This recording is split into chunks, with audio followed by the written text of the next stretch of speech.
Existem 4 coisas no mundo que eu não ensino a ninguém: nadar no rio cheio, correr na frente de um trem, amar quem não me ama e esperar quem não vem. Viva o poeta palmarense Raimundo Alves. Estamos iniciando o programa Boa Prosa na TV Master, a sua TV inteligente. Eu sou Luiz Antônio Marques de Melo, Lulica dos Palmares, que vou entrevistar nada mais, nada menos do que uma pessoa conhecidíssima no Brasil, no estado de Pernambuco, especialmente na Mata Sul. Ele, coronel e filósofo Reginaldo Oliveira. Mas hoje eu não quero entrevistar esse personagem. Eu quero outro, o músico, o artista, o contrabaixista, o cantor de bailes nas décadas de 60, 70, nos Tocantins dos Palmares, nos Mancines e no seu próprio grupo musical. É com alegria, é com muita satisfação que recebemos o nosso primeiro entrevistado, Coronel Reginaldo Oliveira. Alô, meu amigo, tudo em paz? Tudo em paz, Lulica. É um prazer muito grande, viu? Participar desse seu programa, inclusive seu primeiro entrevistado. Realmente, para mim, é uma satisfação imensa, né? Esse novo empreendimento seu, que é Master ou um No Master? Isso, o nome fantasia é exatamente um No Master, né? Mas nós já estamos credenciados, nós já estamos operando com o Master. Mas como a legislação nos permite essa possibilidade, nós vamos trabalhar Master e no nosso nome fantasia, Uno Master, a TV inteligente. Então, tudo bem. Então, vamos à boa prosa? Né? Sim, boa prosa. Pergunto, o amigo, como disse inicialmente, nas décadas de 60, 70, tocou qual instrumento? Qual era seu instrumento? Era back vocal, era cantor, tecladista, baterista? Curiosidade. O primeiro instrumento realmente que eu toquei era chocalho. Chocalho, que é exatamente na fase de aprendizado. Porque ainda eu tinha uns 14, 15 anos e entrei na escola de música com Zito Arão, o saudoso Zito. Um dos maiores guitarristas e violonistas da história.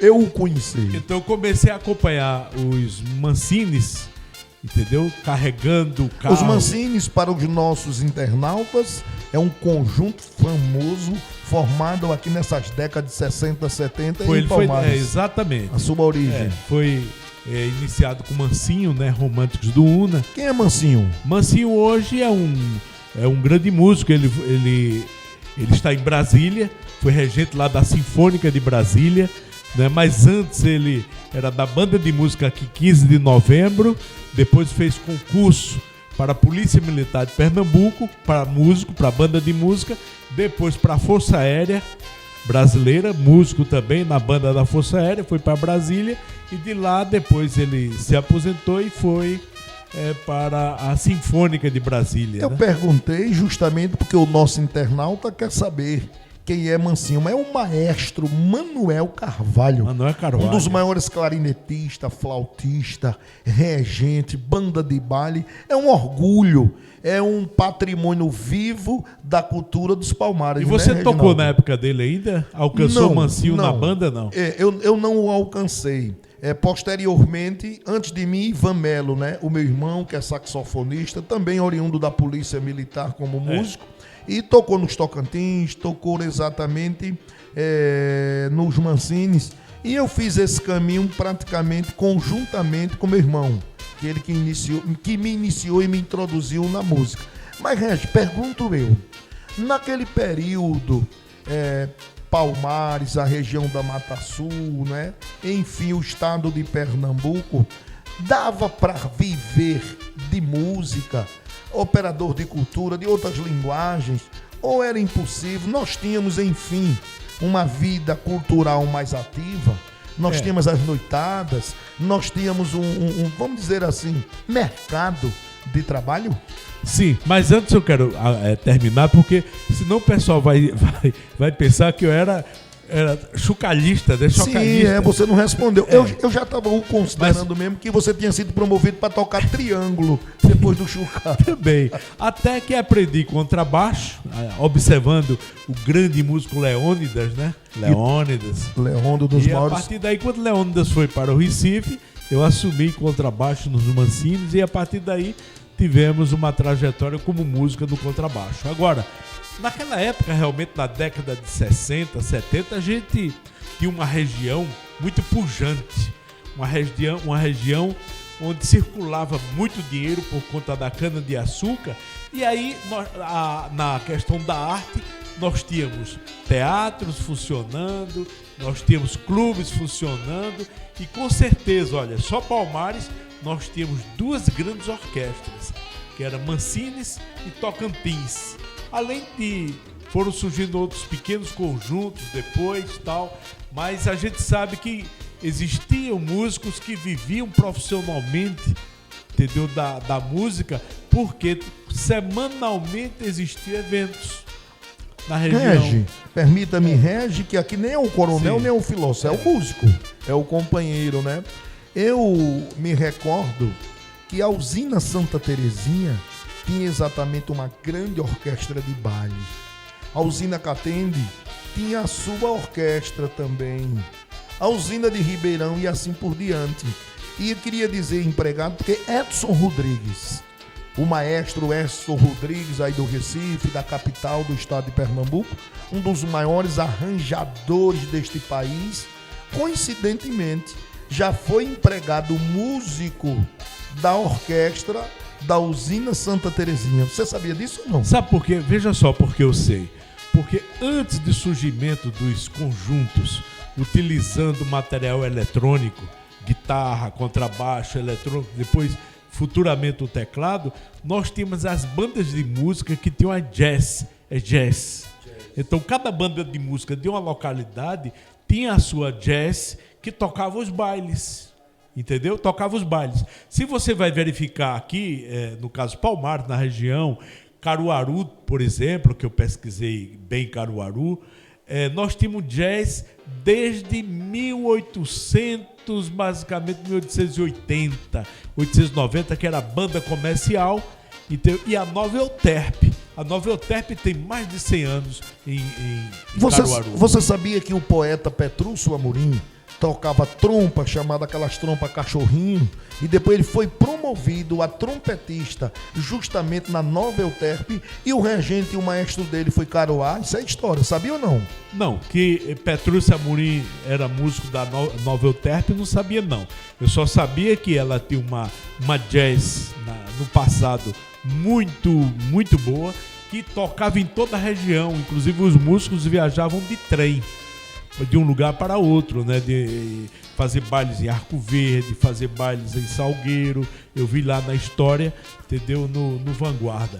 Então, antes dos conjuntos eletrônicos, existiu a jazz. A jazz, e também para o São João, a tradicional sanfona, né? O tambor, né? A zabumba, né? A zabumba e muitos tambores, né? E lembrado do velho tambor que tinha uma... o melê de borracha. Melê de borracha, melê de borracha, chamado tambor, né? É isso mesmo. Aquele som específico. Então isso é realmente o que acontecia naquela época. O som, por exemplo, som para cantor, tudo era muito simples, entendeu? Nos engenhos, ou nos lugares menores que não existia luz elétrica, se cantava o cantor tem que ser muito bom, porque se cantava sem microfone, sem nada, completamente sem nada. Ô, Regi, mas aqui, por exemplo, em Catende, na vizinha cidade de Catende, da antiga usina Catende, né, nós temos lá um cine-teatro chamado Diamante. Aí a gente retorna para aqui, na vizinha cidade de Joaquim Nabuco, nós temos um cine-teatro também chamado Cine-Teatro Brasília. Palmares, nós temos, evidentemente, o nosso cine-teatro Apolo. Infelizmente, em alguns municípios, até na usina Cerro Azul, distrito da nossa Palmares, tínhamos também um teatro. Pergunto eu, os movimentos culturais naquelas décadas eram mais efervescentes? E o que aconteceu? Que esses teatros e esses cines-teatro, à exceção do de Palmares, estão todos fechados, inclusive abandonados os seus prédios. Lulica, quando você lê Gilberto Freire, Casagrande Senzala, Sobrados e Mucambos, então ele vai falar exatamente sobre a nossa região na época da cana-de-açúcar. E ele fala na questão da economia da cana, dos costumes sociais, da cultura da época, e ele demonstra a forte cultura francesa, entendeu? Na nossa região. Por quê? Quando, no século XIX, que é a partir de 1800, quando os engenhos dessa região começam a ter pujança, então os senhores de engenho pegavam os seus filhos e mandavam estudar na Europa. Aqueles que eram ricos, entenda bem. Então, esse pessoal, quando via para o Brasil, quando voltou, trouxe basicamente o costume, a cultura europeia para cá, que influenciou tanto nas vestes, influenciou no teatro, influenciou no cinema, influenciou nos cafés. Então nós tivemos no século XIX uma grande influência francesa. Isso é um fator muito importante para a nossa cultura aqui no Brasil, principalmente na região da cana-de-açúcar. Então, nesse período, já que tanto os engenhos e depois as usinas, eles tinham o faturamento era alto, então eles construíram, entendeu, cinemas, teatros, tudo, tanto para a elite, que eram os técnicos mais graduados da usina e do engenho, dependendo do engenho, como também para aqueles que desejavam frequentar. Então, por exemplo, nós tínhamos em Cerro Azul, ainda temos o resto de um cinema que tinha teatro. O pessoal da usina fazia teatro. O pessoal da usina assistia cinema, entendeu? Então, e Santa Teresa também, usina Santa Teresa. Então, Pumati. Então, todos esses usineiros, eles se preocuparam na questão também cultural, com essa grande influência francesa, conforme a gente verifica nas obras de Gilberto Freire. Então, nós tivemos tempos áureos. Sim. Não podemos afirmar, não é, que a cana-de-açúcar, aquela monocultura, foi de tudo ruim para a nossa região. Até porque, na época, a base da economia do estado de Pernambuco era a própria cana-de-açúcar. Do estado de Pernambuco e do Brasil, que nós éramos uma economia muito forte para o país. Você vê que desde as capitanias hereditárias, só 2 capitanias na época deram certo, que foi de Pernambuco e São Vicente. Então Pernambuco sempre foi pujante nisso aí, até a década de 80, quando começa a decadência, aí por vários fatores, aí precisa vamos dizer, um programa voltado à economia para explicar isso aí, que é um pouco longo. O porquê que a cana-de-açúcar entrou em decadência. Mas só para dizer que naquele período, realmente a região da Zona da Mata de Pernambuco e a Zona da Mata Norte também de Pernambuco eram pujantes por conta da exportação do açúcar produzido, entendeu? Da exportação para o exterior, para os Estados Unidos, para a Europa, tal. E aí, com essa captação de recursos, deu para fazer todo aquele trabalho cultural que nós tivemos, tanto a partir do século XIX e durante a metade do século XX, que na década de 50 ainda era forte a economia da cana. Ô, coronel, o senhor é aviador, não é? Sim. Brevetado ou não? Sou brevetado. Sim, rapaz. Eu estou perguntando isso porque o nosso internauta, nessa boa prosa, nesse nosso papo, né? Nessa mesa de bar tomando água H2O, não é? Não sabe, eu sei. Porque, inclusive, eu já tive o privilégio, não é? de ser passageiro em aeronaves do estado de Pernambuco, que estava sendo pilotada aqui pelo Coronel Reginaldo Oliveira, que hoje a gente está tratando com o músico, com o artista, com o cantor. Aí a minha pergunta, nesse tempo também eu me recordo que eu nasci e me criei na região da Mata Sul, na minha cidade de Palmares, e nesse tempo havia campos de aviações por aqui, pela nossa região? Olha, Lulica, veja só uma coisa. Quando desencadeou a Segunda Guerra Mundial, que você sabe, a aviação mundial nasceu no Brasil com Santos Dumont, né? O segundo aeroclube do mundo, o segundo foi o aeroclube do Brasil no Rio de Janeiro, que inclusive Santos Dumont fazia parte da diretoria. O primeiro aeroclube do mundo foi em Paris, o primeiro, onde Santos Dumont voou, inclusive, com o 14 bis. O segundo foi aqui no Brasil. Santos Dumont foi diretor, assumiu uma diretoria, e o primeiro presidente, inclusive, foi um almirante, claro que da Marinha. Só estou dizendo isso que tem gente que não sabe se, né? Se é da aeronáutica, se é da Marinha. É almirante da Marinha. A partir daí, o Brasil e o mundo inteiro, quando a aviação começou a desenvolver, aí começou uma corrida para o emprego da aviação. Então, na década de 30, eu já estou assim passando por conta do tempo. Sim. Na década de 30, nós tivemos da nossa região um grande aviador que foi Severiano Lins. Severiano da Fonseca Lins, né? Exatamente. É o pai da aviação civil brasileira. Basicamente ele é considerado. Então ele nasceu aqui no Engenho Capricho. Veja que coisa bonita. Ele foi para o Rio de Janeiro, e tem toda a história dele, eu tenho um livro dele sobre ele, escrito pelo filho, e lá ele foi piloto do Exército.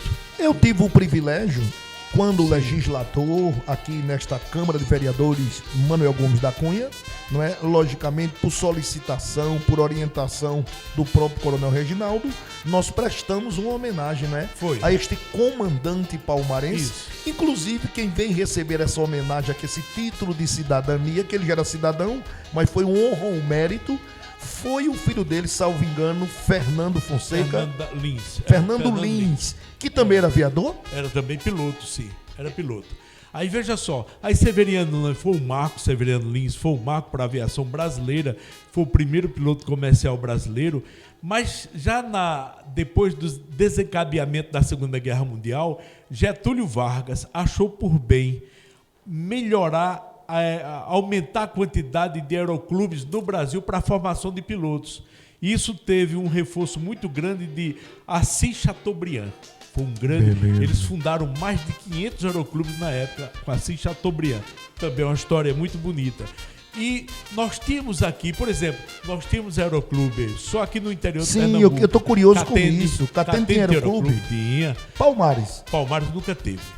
Tinha um campo de aviação. Tinha um campo de aviação. Mas Catende tinha aeroclube. É por isso que o nome do clube de Catende é chamado Aeroclube. O clube chamam em Catende Aeroclube. Teve um clube deles que foi formado. Sim, mas o próprio clube de baile lá, hoje tem o Leão 13 e o Aeroclube. Aí então é em razão da existência naquele tempo do Aeroclube de Catende. Que maravilha. Nós tínhamos Belo Jardim, nós tínhamos Caruaru, nós tínhamos Vitória de Santo Antão. Então ficamos muito pobres agora. E o Aeroclube do Recife, que era tradicional. Isso. E nós fizemos o curso de piloto lá no Aeroclube do Recife. Mas a partir de 1945, a partir da guerra, do final da guerra, houve uma expansão de aeroclubes pelo Brasil inteiro, onde a Força Aérea comprava as aeronaves, subsidiava combustível para a formação de pilotos no Brasil inteiro, até considerando o tamanho do Brasil. Pelo tamanho do Brasil, era necessário ocupar todo o nosso espaço, também com aeroportos. E para ter aeroportos e para dinamizar a aviação, precisava o quê? Formar pilotos. Que coisa boa. Isso é uma verdadeira aula de história. Essa boa prosa, esse bom papo. Eu vou chamar sempre de parecido com mesa de bar, não é? Ali a gente tem, na técnica de som, Manjeiras, não é? Aqui em câmera e vídeo, o Fábio Melo, nos auxiliando, nos ajudando, nos produzindo. E eles estão com inveja, eles são tão jovens, mas também eles conhecem a história. Coronel, a gente sabe que é dinâmico, o tempo é muito rápido, exíguo ou pequeno, do nosso programa. Mas eu queria pedir aqui, nesse bom papo, nesse boa prosa, nessa nossa conversa, assim, um pouquinho, dado o seu conhecimento. A expectativa de vida no Brasil, na nossa região da Mata Sul, aqui, enfim, no mundo, ela tem aumentado? E quais são os fatores, se é que tem aumentado a expectativa de vida? Tem aumentado muito, porque, por exemplo, na Idade Média e logo no início da Idade Moderna por aí, a expectativa de vida era 35 anos, 40 anos no máximo. Só isso? Só, no geral, expectativa de vida. Existiam aqueles que atingiam 100 anos, entenda bem, mas eu digo a média, entendeu? Aqui na nossa região, na época da cana-de-açúcar, a expectativa de vida era muito pequena, a alimentação era deficiente, entendeu? Muito baseado no carboidrato, na mandioca, na farinha, na charque, na bacalhau. Bacalhau na época era comida de pobre. E hoje né? é comida de rico, né? Mas se comia poucas frutas, se comia poucas verduras. E a tecnologia de alimentação e a tecnologia médica tem aumentado muito. Então, de modo que já passa de 70 anos no momento. Mas nós tínhamos perspectiva de vida lá em Roma antiga. Na antiguidade era 28 anos, 30 anos.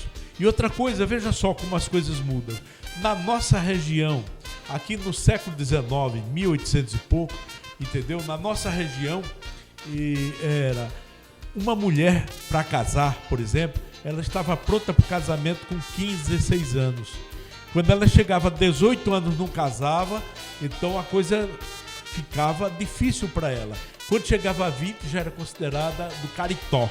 Caritó, eu queria lembrar desse termo. Que termo bacana da nossa região. Era o caritó, né? Tá lembrado? O caritó, demais ficar até. Pra titia. Isso, titia, caritó. E quando a mulher casava, na época, quando ela casava, ela teria o quê? 8, 10, 15, 20 filhos. Verdade, a prole era grandiosa. Então era muito maltratada, era uma mulher que morria cedo, muitos morriam de parto. E morriam cedo, porque a mulher, uma das finalidades dela só era parir. Ela não participava do mercado de trabalho. Então ela só fazia parir. E a perspectiva de vida dela era pequena.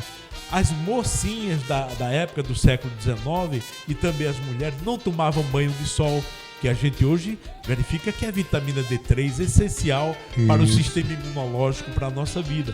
Mas na época não, elas viviam muito enclausuladas, então eram pessoas que duravam um pouco, com 30, 32 anos já estavam falecendo, salvo, tem exceções, entenda bem. Ô coronel. Mas hoje, com a mudança de tecnologia, de alimentação, muito bem estudada, também com a tecnologia da medicina e medicações, então, e agora com a nutrologia, né? Então, essa expectativa de vida, o doutor Laí graças Ribeiro, a doutor Deus, Siembra, esse pessoal todo, né? Logo nós chegaremos a 80 anos aqui Eu no me Brasil. lembrei agora, não é? O poeta Petrúcio Amorim, lá da cidade de Caruaru, não é? Um dos mais festejados artistas deste país. O cara tem mais de 400 obras, mais de 200 ou 300 gravações e hino. Um São João do Nordeste. Sem a obra desse poeta, infelizmente não é São João. E agora, falando de expectativa de vida, ele é um cara não só cantor, né? Eu o considero também um humorista. Petrúcio é muito bom de palco, né? Petrúcio gosta muito de teatro e ele gosta de trazer umas histórias, contar os causos. E eu acho até que ele cria as histórias dele. Quer ver um caos de Petrúcio que eu não esqueci mais que ele Fala ele aí. dizia que estava lá, parece na praia de Boa Viagem com os amigos, entendeu? Ele estava sem chapéu e lá vem o camarada empurrando um carrinho de som, tocando uma música dele. Aí um amigo de Petrúcio chama e diz: mas rapaz, você tocando, entendeu? Música falsa, pirata, tal. Pirataria. Entendeu? Isso é uma falta de respeito ao cantor, que ele tá ali, ó, sentado. Aí o vendedor, né? O vendedor olhou e disse: quem é Petrúcio? Será que eles? Não. Esse aí é do Paraguai. Cadê o chapéu?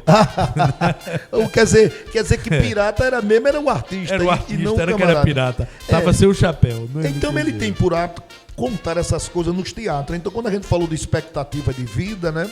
Eu gostaria de contar dele, que ele conta nos teatros, não é? Não estou dizendo que é a autoria dele, mas eu quero dizer que eu aprendi a contar com ele.